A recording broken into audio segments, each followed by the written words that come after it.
Well, welcome to the fundamentals of real estate, where we are here to help you build wealth, live your dream lifestyle, and leave legacies that matter. All right, super good. I'm your host, Angela Dillmon, here at Keller Williams Realty, Chesterfield, and this is my wealth building partner, Glen Calvin at Guild Mortgage. All right, Glen. What's our question of the day today, Glen? How does the world, we're finishing up with closing, so how does the world know that my house is closed? Oh my gosh. How do they know that I don't own this house anymore? Oh, how does the world know you've sold your house? Right. Well, it's a public record. It is. So sorry, when you're y'all. There's no way to hide it. No, and you're going to get lots of scams and junk mail and everything. You're going to get mail. Can you believe it? So whether you're buying or selling your home, even when you sell, you will get scam mail. So the release, when you're have at to the closing, record you're the signing release a deed of your loan. They call it the deed of release. Mm-hmm. And you're also signing a deed. You're deeding the property from you to the people that are buying it. It's called a warranty deed. That gets recorded. So even if you don't have a loan, the warranty deed gets recorded, and that's how the county or the city knows that you've sold, and then they change the name on the tax record. So it's the warranty deed that transfers title. It's not like a car title, by the way. People are like, do I need to find my title? No, you don't need to find your title. It's of record at the courthouse. But they are going to mail you one. They're going to mail you a copy of the deed. It takes about 6 weeks. And they should mail you a copy of the deed of release. Yes. However, the biggest problem post-closing is that always does not get recorded properly the way it should. And the next time that next person goes to sell the house, that loan's still there and not been released properly. I will say this. Keep the paperwork is what I'm saying to you. If you're a buyer, keep the title work. If you're a seller, keep the deed of release. And it's a problem that happened a lot 15, 20 years ago. Not so much now. It's much better now. It still does, but it used to happen all the time. Yeah, I get calls all the time. Yeah. All right. So the lender's supposed to say, I released this loan. I've been paid in full. And then someone has to send it to the courthouse to get recorded. So it's a public record that loan is no longer a lien on the house. And this is where the scams come in. Yeah. You're right. This is where the scams come in. So you'll get these letters that say, hey, you want a copy of your warranty deed or your deed of release? Send us $100 or $80. Yeah. No. And they put just enough information so you think it's legit. Oh, yeah. That outside of it looks about really your Guild Mortgage. Too. Yeah. And what I tell people, because the technology is good, I tell people, just take a picture of it and text it to me, and I'll tell you if it's a scam or not. Yes, please don't pay stuff after And we do have a document that when we close our loans that says we will send the deed of release to the recorder of deeds to be recorded. Yeah. So you do not need to pay to get a copy of it. It should automatically come to you. And if it does not, then just call the lender and say, hey, where's my deed of release? But keep it in a safe deposit box or a fireproof box, please.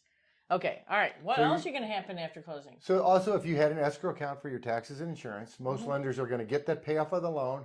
They're going to reconcile it, make sure there aren't any outstanding bills. Then they're going to send you that money back. Yeah, so all of a sudden, surprise, within about 30 days, which is state law here in Missouri, you'll get this check and it'll have whatever's sitting in your escrow for insurance and taxes that you've been paying into your lender monthly. And if you look at your mortgage statement, that amount should be on there. It should be on there. And you can always call your lender and kind of see where it is in the process. Yeah. And it's usually a lot more towards the end of the year because we're collecting for those taxes. So if you're selling in October, November, December, a little bit less in the beginning of the year. And you got to be careful, too, when you're closing late in the year to make sure that the title company didn't collect for your taxes and the lender had already paid them.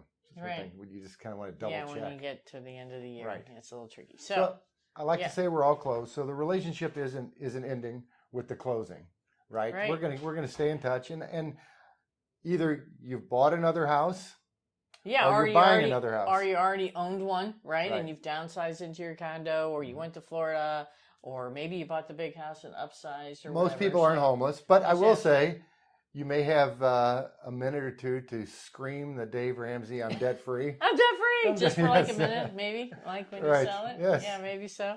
That would be super fun, right? Okay, so then after that, after you get your escrow money on, you got your deed of release going, then we're going to stay in touch. If you have a home or a condo, we're going to continue to help you. Of course. You're like, oh my gosh, how are we going to do that? Well, here at the Dillmon Group, we have a concierge program, and that program continues to help you with maintenance and improvements if you still own a home or a condo.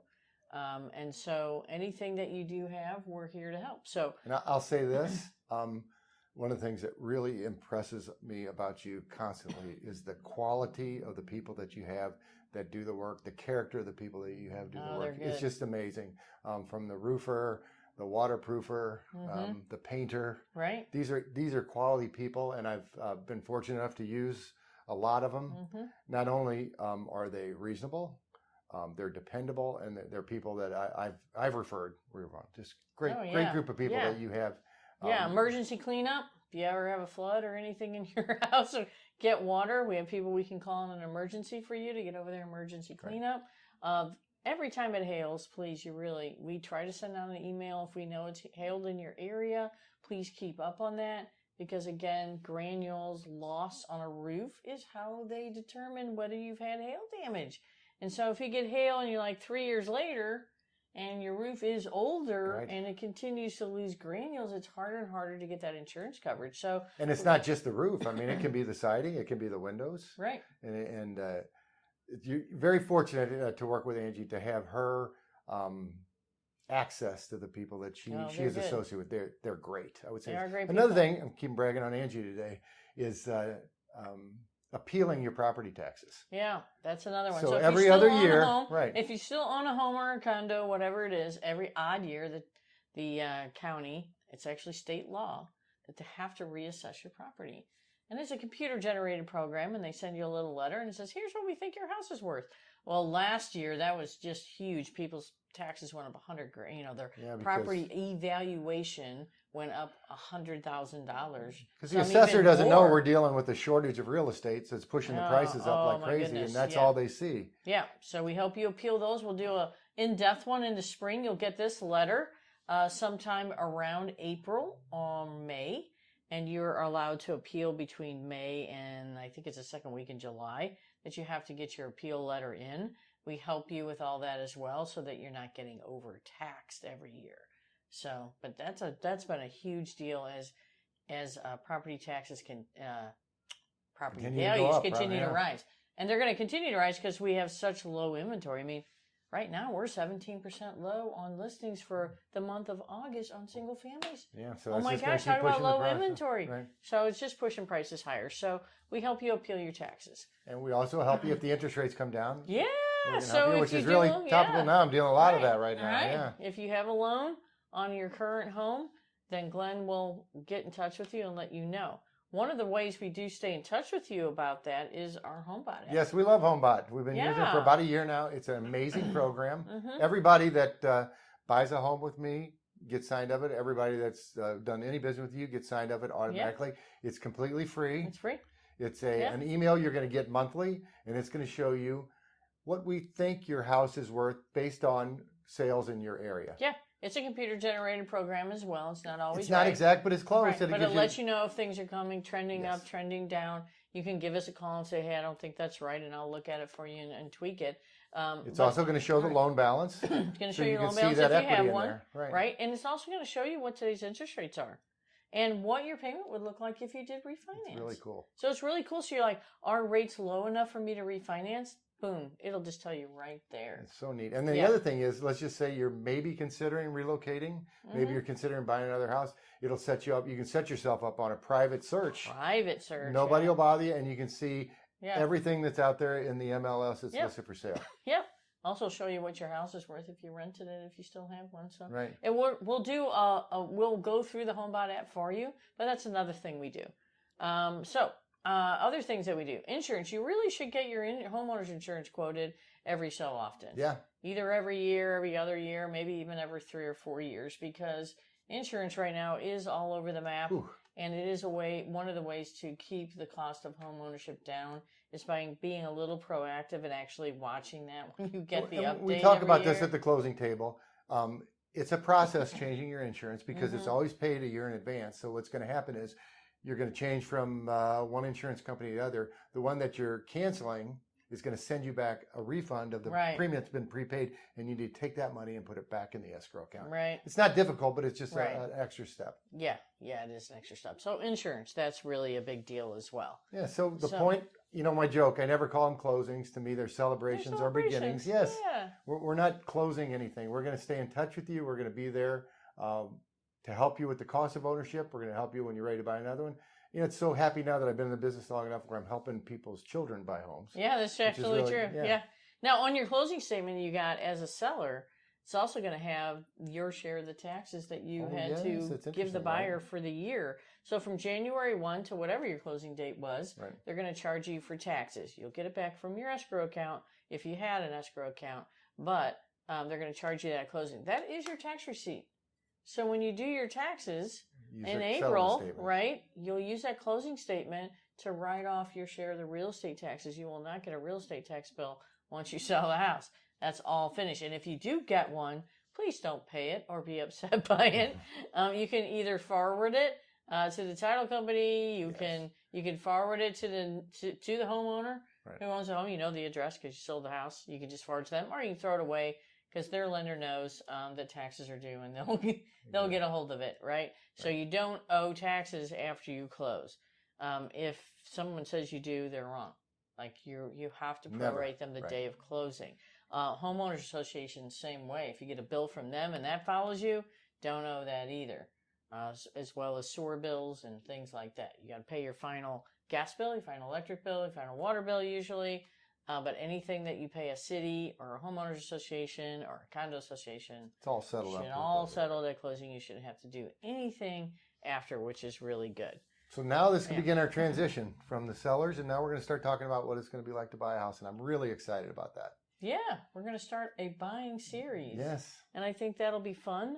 That is a whole big animal. Oh, now one other thing is when we talk about refinancing, how hard really is it? Isn't there a couple of different ways I can refinance if I still have a home or a condo? Like, can I streamline refi? Do I have to completely refi and get an appraisal? Like, how hard is it if I wanted to? Because interest rates are dropping today. They really are. So you may have just bought a year ago or a couple of years ago or whatever, and own a home. And what would it be like? How hard is it for me to refi? And how long does it take?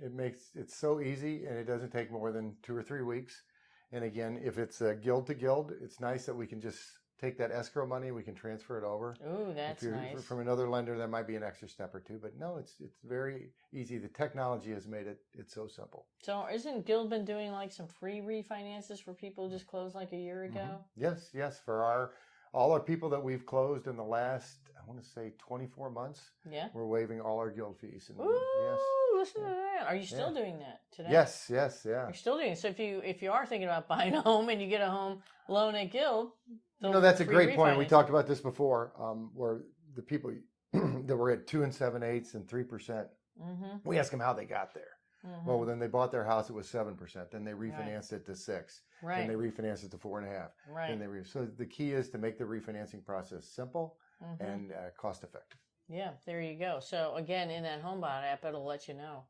I love the HomeBot. When rates drop. And so you don't have to listen to the news or try to figure it out from somebody else. It's right there in front of you once a month. Super good. And you always call. Always, yeah.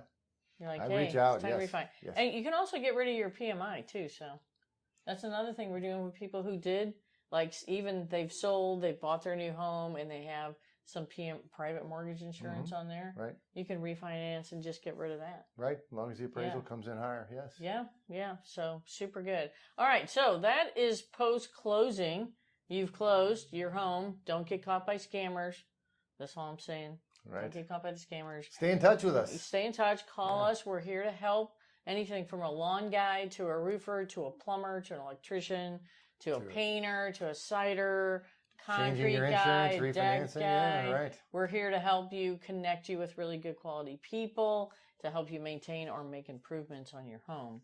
Right? Yes. Super good. And then we'll do one next week just on the HomeBot app so you can see how it works and how valuable it is. And if you're not using it or haven't signed up, you'll be able to sign up for free. Perfect. Super good? Yes. All right. Well, till then.